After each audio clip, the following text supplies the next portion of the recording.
मन और वाणी को पवित्र करने के लिए कुछ क्षण भगवान नाम का आश्रय लेंगे। सभी मेरे साथ गाएंगे।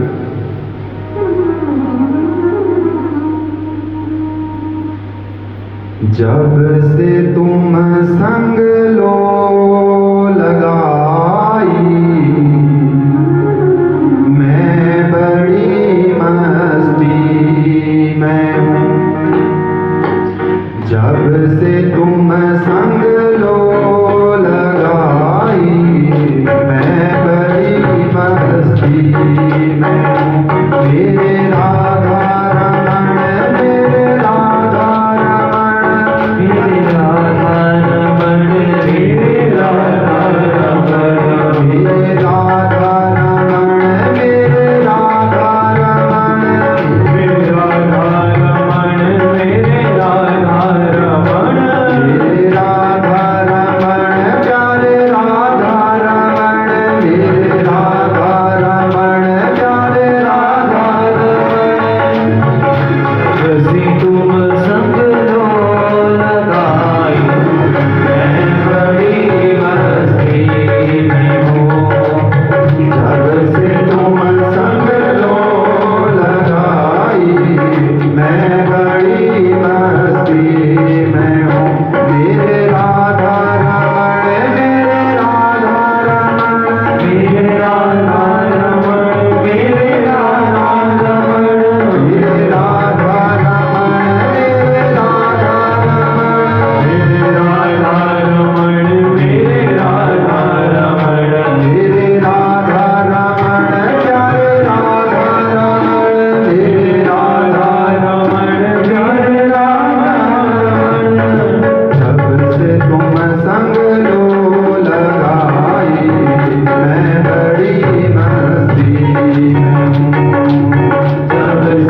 की कथा में हम प्रवेश करते हैं। सबसे पहले हम कल का प्रसंग याद कर लें। कल हमने माता कुंती की स्तुति सुनी, भीष्म पितामह का चरित्र सुना। आज कथा का शुभ आरंभ होता है राजा परीक्षित जी के चरित्र से। जब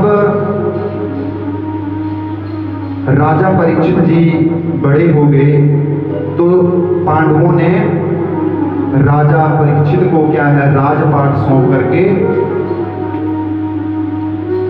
खुद सभी पांडव स्वशरीर स्वर्ग को चले गए। राजा परीक्षित पर छोटी सी उम्र पे ही पूरे राज का भार पड़ गया। एक दिन राजा परीक्षित अपनी प्रजा को अपने पुत्रों के समान प्रेम करता हुआ सभी प्रजा का बहुत ही पुत्र के जैसे ही अपनी प्रजा का पालन पोषण करता था। बड़े धर्मवान राजा थे राजा परीक्षित। परीक्षित राजा के राज्य में कोई भी दुखी नहीं था। बहुत धर्मवान राजा थे। एक दिन राजा परीक्षित अपने राज्य में विचरण कर रहे थे।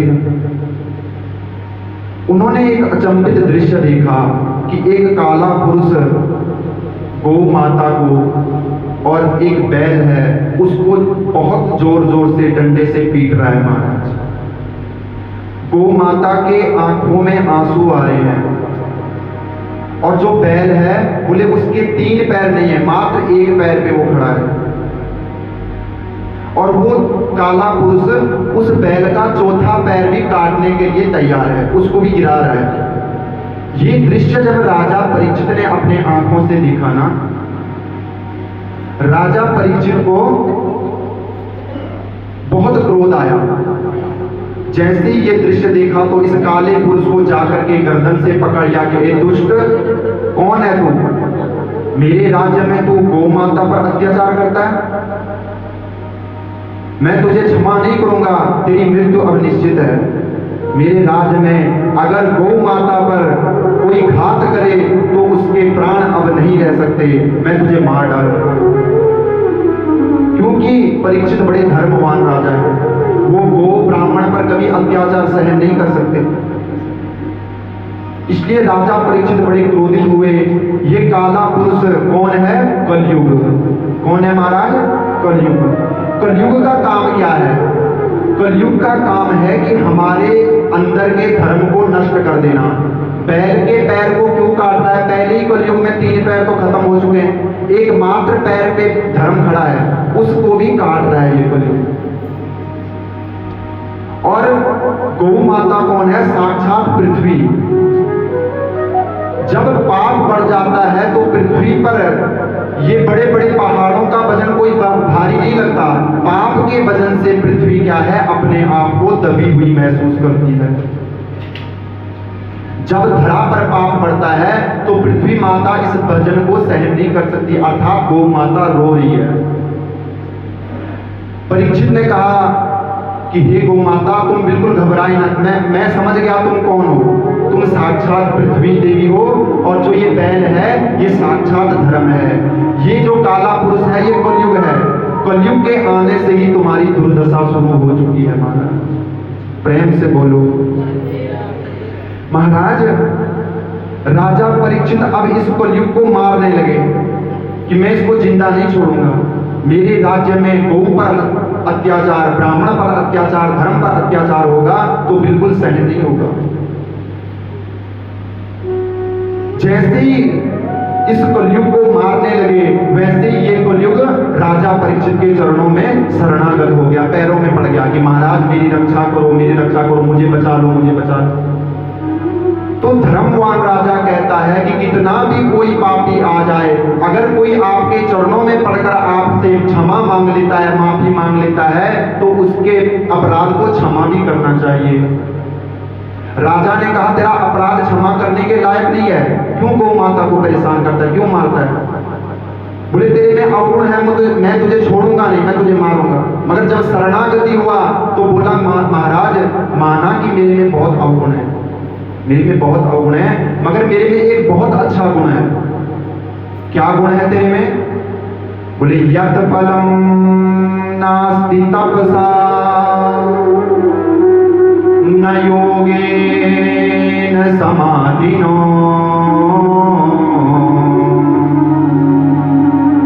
तत्फलम लभ्यते सम्यक् लोकेशौ कीर्तना। इस कलयुग में एक ही गुण है, बाकी सब अवगुण भरे हैं। मात्र इस कलयुग में एक ही गुण है कि इस कलयुग में थोड़ा सा भी ठाकुर जी का कीर्तन किया हुआ हमको पार कर देता है, हमको पार कर देता है महाराज। मात्र यही एक गुण है, बाकी सब अवगुणों से ये कलयुग क्या है? भरा हुआ है। राजा परीक्षित को जब ये गुण बताया कलयुग ने, तो परीक्षित बड़े प्रसन्न हो गए। भाई भगवान ठाकुर को प्रसन्न करना, देखो कहाँ कितने कितने हजारों वर्षों तक तप करना पड़ता है, तब जाकर के बड़े बड़े संतों को भी इनकी छवि, इनकी कृपा प्राप्त नहीं होती, इतने इतने हजारों वर्ष तक तप करके। मगर कलयुग में तो बड़ा अच्छा गुण है कि यत् फलम नास्ति तपसा न योगेन समाधिनो तत्फलम लभ्यते सम्यक् लोकेशव कीर्तनात्। इस कलयुग में मात्र केशव का कीर्तन करने से वो फल प्राप्त हो जाता है जो अन्य युगों में हजारों वर्ष तक तप करने में भी प्राप्त नहीं होता। महाराज बोलो राधे राधे, प्रेम से बोलो। इसीलिए ये कलयुग बहुत ही अच्छा है हम इंसानों के कल्याण के लिए। रामायण में भी ये बात कही है कि कलयुग समयुग आन नहीं, जे नर कर विश्वास, गाय राम गुण गान विमल, भव तर बिनहि प्रयास। इस कलयुग जैसा दूसरा युग हमारे हित के लिए आने वाला नहीं है।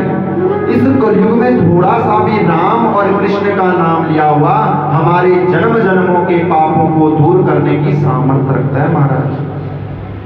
इसलिए आज राजा परीक्षित ने कहा कि भाई वैसे तो तू बहुत बुरा है, मगर तेरे गुण बहुत अच्छा लगा हमको, जो ये तेरा एक गुण है ये बहुत अच्छा लगा, इसलिए तेरी जान मैंने छोड़ दी।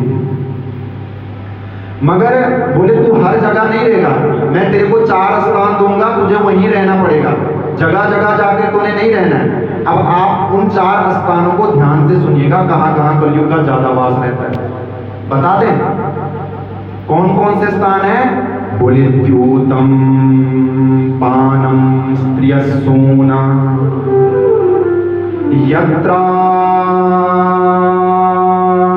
धर्मश्चतुर्विधि। अर्थात सबसे पहले कलयुग का वास कहां होगा? बोले द्योतम। द्योत का मतलब जहां जुआ खेला जाता हो। इसलिए कभी भी जुआ मत खेलना। जिस दिन आप जुआ खेलना शुरू कर दोगे उसी दिन कलयुग आपके माथे पर सवार हो जाएगा। दूसरा स्थान पानम, अर्थात जहां मदिरा पान होता हो, जहां शराब का सेवन किया जाए, जहां किसी भी नशीली वस्तु का सेवन किया जाए, वहां कलयुग का वास होता है महाराज। इसलिए कभी भी अपने घर में ऐसी चीज को मत लाएं जिससे कलयुग का वास आपके घर में हो जाए महाराज। तीसरा स्त्रिया सोना, जहां पर स्त्री का संग किया जाए, जहां गलत आचरण किया जाए, वहां कलयुग का वास होता है महाराज। इसलिए चाहे स्त्री हो चाहे पुरुष हो, हमें ना तो पर पुरुष पर ध्यान देना है और ना ही पर स्त्री पर ध्यान देना है। जैसे ही हम पर स्त्री पर पुरुषगामी हो जाएंगे वैसे ही कलयुग हमारे माथे पर आकर के बैठ जाएगा, हमारी बुद्धि का नाश कर देगा महाराज। चौथा स्थान क्या बताया है कि जहां हिंसा होती हो, जहां जीवों को मारा जाता हो, जहां आजकल हम जैसे लोग कई बार कुछ ना कुछ खा लेते हैं उल्टा सीधा, हड्डी बोलते हैं कुत्ते के ही मुंह में अच्छी लगती है, इंसान के मुंह में नहीं लगती। आजकल जो चाहे वो खा रहे हम, कोई पता ही नहीं, हमारा खान पान ही पता नहीं क्या है। तो इसलिए जहां जीव हिंसा होती हो, जहां गलत खाना खाया जाता हो, वहां क्या है? कलयुग का वास होता है। तो कलयुग को ये 4 स्थान दिए। तूने इन स्थानों पे रहना है, जहां भी तुझे ये गुण दिखाई दे वहीं अपना डेरा लगा देना। बोलो राधे राधे, प्रेम से बोलो। तो महाराज कलयुग ने कहा, राजा परीक्षित जी, आपने मात्र मेरे अवगुणों को ही देखा है, मेरे गुण की तरफ तो तुमने ध्यान ही नहीं दिया। जैसा यात्री वैसे ही तुमने कमरे थमा दिए। अगर मैं बुरा हूं तो बुरे ही कमरे सारे दे दिए, एक आधा तो कोई अच्छा कमरा दे दो जिसे मैं ड्राइंग रूम बना के आराम से रह सकूं। तब बोले तू क्या चाहता है? तब कलयुग की इच्छा से कलयुग ने क्या मांगा राजा परीक्षित से कि महाराज अगर आप कृपा करें तो मुझे स्वर्ण में वास दे दें तो आपकी बहुत बड़ी कृपा होगी। किसमें वास दे दें? स्वर्ण में। स्वर्ण अर्थात सोना, जो हम गहने पहनते हैं सोने के। बोले सोने में इसने कलयुग ने क्या है अपना वास मांग लिया। मगर अब एक प्रश्न उठता है कि इस स्वर्ण में ठाकुर जी का भी वास माना गया। इसी भागवत महापुराण में कृष्ण भगवान कहते हैं कि धातु नाम कंचन अस्मि, धातुओं में सोना मैं हूं। देखो एक तरफ तो कह रहे हैं धातु सोने में कृष्ण है, और दूसरी तरफ कलयुग क्या है अपना वास मांग चुका है सोने में कि मुझे सोने में स्थान दे दो। तब किसका माना जाए? तो संतों ने समाधान किया कि जो तो एक नंबर की मेहनत की कमाई से सोना इकट्ठा किया गया हो उसमें तो कन्हैया का वास है, ठाकुर जी का वास है, और जो 2 नंबर की कमाई हो, चोरी की कमाई हो, उससे अगर हमने सोना इकट्ठा किया है तो उसमें कलयुग का वास होगा। महाराज बोलो राधे राधे, प्रेम से बोलो। वैसे तो जितनी भी संसार की चीजें हैं उन सब में दोष है। हमारे सांस सांस पे पाप होते हैं, हम चलते हैं तब भी पाप होते हैं, कहीं कीड़ी मर जाती है, कभी हम अगर अपने बाथरूम में स्नान करने के लिए वहां तमाम प्रकार के कीड़े मकोड़े हमारे उसमें भी मर जाते हैं। सांस सांस पर हम पाप कर रहे हैं और हर एक वस्तु में दोष है। मगर उस दोष को दूर करने के लिए हमको क्या करना है? बाबा तुलसीदास जी रामायण में कहते हैं कि दोष को दूर करने के लिए एक चीज करनी है आपने। आप कोई भी नई चीज लेके आते हैं, कोई भी नया वाहन लेके आए, नया सामान लेके आए, नया कपड़ा लेके आए, सोना लेके आए, तो उस सामान को पहले ठाकुर जी को अर्पण कर दो, उसके बाद खुद पहन लो। महाराज बोलो राधे राधे, प्रेम से बोलो। बाबा तुलसीदास जी कहते हैं कि तुम ही निवेदित भोजन करहि, तुम ही निवेदित भोजन करहि, प्रभु प्रसाद पट भूषण धरहि। जो भी चीज आप लाते हो मेरे ठाकुर जी को अर्पण करें, तब उसका दोष क्या है? समाप्त हो जाएगा। तब उसमें कलयुग का वास नहीं माना जाएगा, उसमें कन्हैया का वास माना जाएगा। तो महाराज इस कलयुग को राजा परीक्षित ने एक किस चीज में वास दे दिया? स्वर्ण में वास दे दिया। अब तो राजा परीक्षित अपने राज में आ गए, अपने घर में आए, अपने महल में आए। तो राजा परीक्षित ने कुछ जो बुरे राजा थे उनसे लड़ाई जीत करके उनका मुकुट अपने राजमहल में रखा हुआ था। आज राजा ने उस बुरे राजा का, जिससे जीता होगा, उसने अधर्म की कमाई से वो मुकुट बनाया होगा, उस मुकुट को अपने सिर पर रख करके आज चलेगी महाराज कहां? जंगल में शिकार करने के लिए। देखिए हम कह रहे हैं कि अधर्म की कमाई में कलयुग का वास होता है। आज राजा परीक्षित ने किसी दूसरे अधर्मी राजा का मुकुट अपने सिर पर पहन लिया, तो उसमें किसका वास चला गया? कलयुग का वास चला गया। जब कलयुग का वास गया तो मन में विचार आया कि मैं शिकार करने जाऊंगा। क्या करने जाऊंगा? शिकार करने। हिंसा की भाव आ गया। जैसे ही कलयुग आया उसने शिकार करने का मन बनवा दिया। शिकार करने के लिए गया तो बहुत जंगल घूमा, बहुत परेशान हो गया, थक गया महाराज। राजा परीक्षित बिल्कुल थक गए थे। जब थक चुके थे तो उस जंगल में ही समीप में समीक ऋषि का आश्रम था। राजा भूख प्यास से बिल्कुल व्याकुल हो चुका था, प्यास से कंठ सूख गया था। अब अपनी प्यास को शांत करने के लिए समीक ऋषि के आश्रम में राजा परीक्षित चले गए। जब समीक ऋषि के आश्रम में गए तो उस समय बोले समीक ऋषि जी क्या है, ध्यान में बैठे हुए थे, ठाकुर जी का ध्यान लगा के समाधि में बैठे थे। तो कलयुग सिर पे होने के कारण आज संत का अपमान भी करने लग गए परीक्षित। जो परीक्षित संतों के चरणों को धो के पीता था, आज कलयुग के वजह से समीक ऋषि का भी अपमान करने के लिए तैयार हो गए। बहुत आवाज लगाई परीक्षित ने, अरे महाराज जी उठो, मैं राजा परीक्षित आपके कुटिया में आया हूँ, बहुत भूख प्यास से विचलित हूँ, कृपा करके थोड़ा जल पिलाइए। मगर वो तो समाधि में थे, बिल्कुल ठाकुर जी से डोर लगी हुई थी, कोई भान ही नहीं था अपने शरीर का यहाँ है जी कि नहीं है। मगर परीक्षित को लगा कि ये ढोंग कर रहे हैं, ये राजा की सेवा से बचने के लिए जानबूझ करके आंखें बंद करके बैठा है महाराज। आज शंका हो गई संत पर कि ये जानबूझकर ढोंग करके बैठा है। जब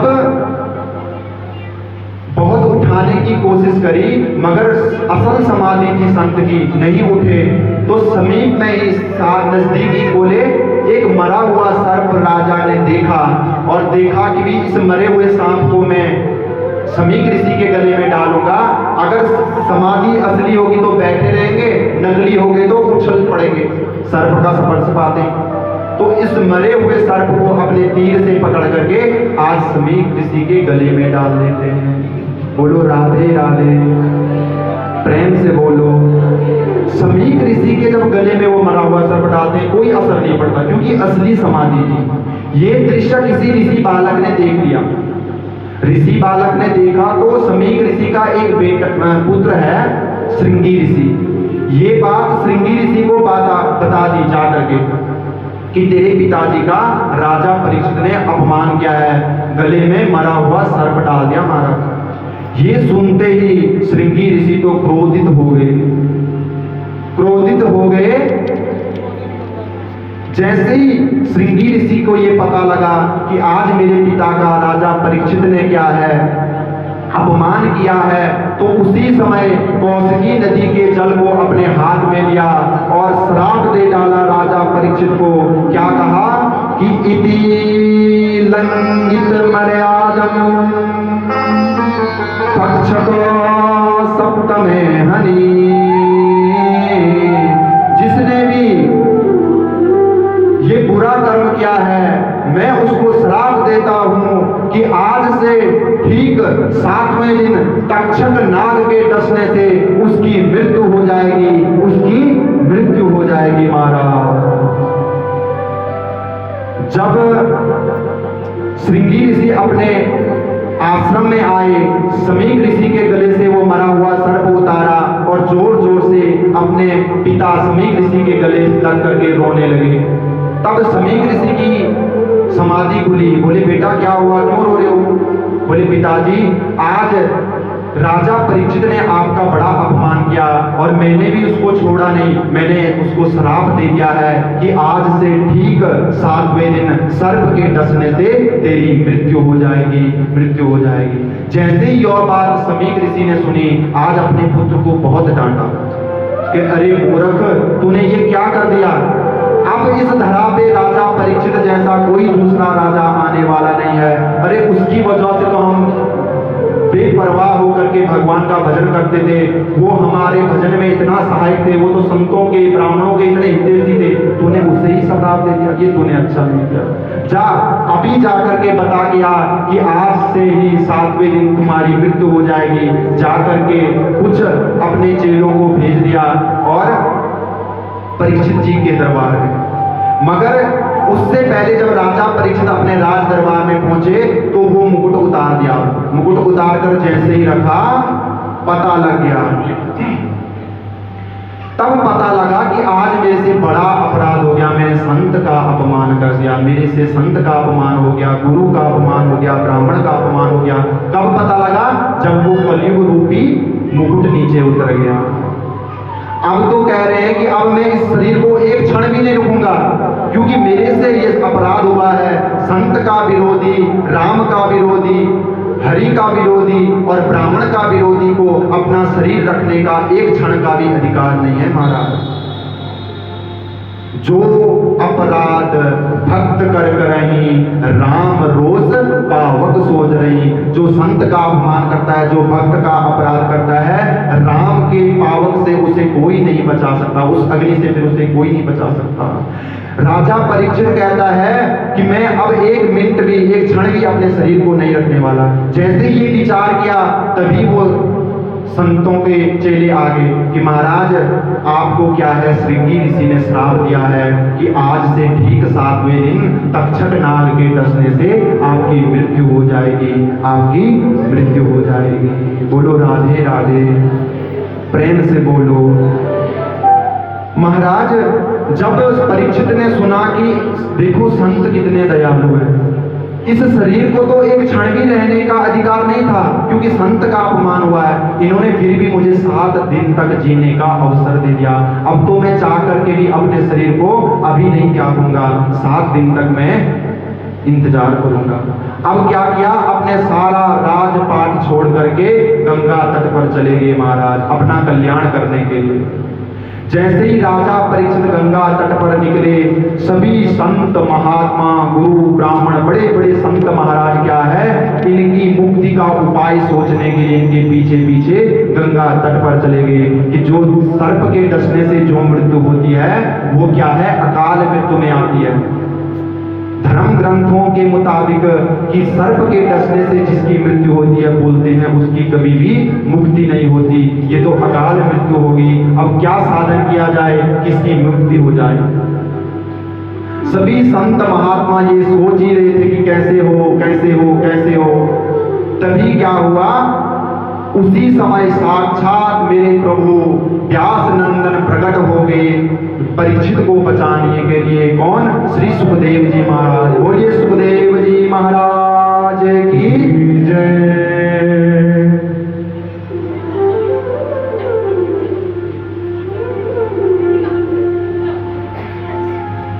संतन के संग लाग रे तेरी अच्छी बनेगी, संतन के संग लाग रे तेरी अच्छी निभेगी। संतन के संग लाग रे तेरी अच्छी बनेगी, संतन के संग लाग रे तेरी अच्छी निभेगी। अच्छी बनेगी तेरी बिगड़ी बनेगी, अच्छी